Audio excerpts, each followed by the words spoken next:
सचिन पोडियमवर बघत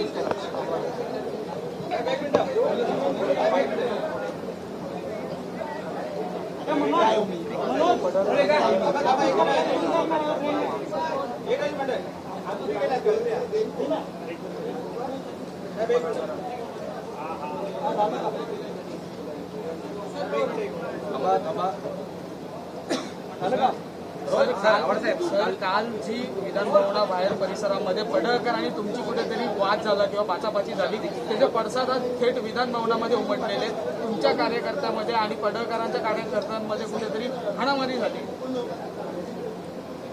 हल्ला कोणी केला? पडळकरांच्या। मग हे बोला ना, हे बोला, जोरात बोला, पडळकरांच्या परत जोरात बोला। हल्ला कोणी केला? बोला ना, बोला। पडळकरांच्या समर्थकांनी केलाय। कशाला प्रश्न विचारता आम्हाला? तुमच्यात बोलण्याची हिंमत नाही तर प्रश्न कशाला विचारता आम्हाला? सांगा कोणी केला? जोरात बोला। बस झालं, अख्ख्या महाराष्ट्राला समजलं कोणी हल्ला केला। आम्हाला याच्यापेक्षा जास्त काही पुरावा द्यायचे नाहीत। जर तुम्ही विधानसभेमध्ये गुंडांना प्रवेश देणार असाल आणि ते हल्ले करणार असतील तर आमचेच जीव सुरक्षित नाही आहेत। मी स्वतः ट्विट टाकलंय, मला आई बहिणीवरनं शिव्या दिल्या आहेत, तुला मारून टाकू, कुत्रा, डुक्कर, अजून काय काय लिहिलंय, काय चालू आहे काय विधानसभेत?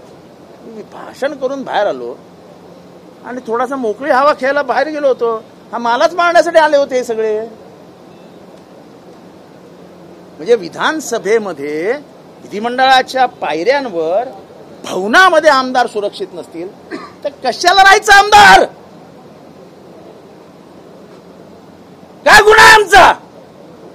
कोणीतरी मवाल्यासारखा येतो, आमच्या आई बहिणीवर शिव्या देतो, त्याला ऑफिशियल लँग्वेज म्हणून डिक्लेअर करा ना। अनपार्लमेंटरी वर्ड्स वापरले जातात, करून टाका पार्लमेंटरी वर्ड्स आहेत म्हणून। सत्तेचा एवढा मुजरपणा, सत्तेचा एवढा माज।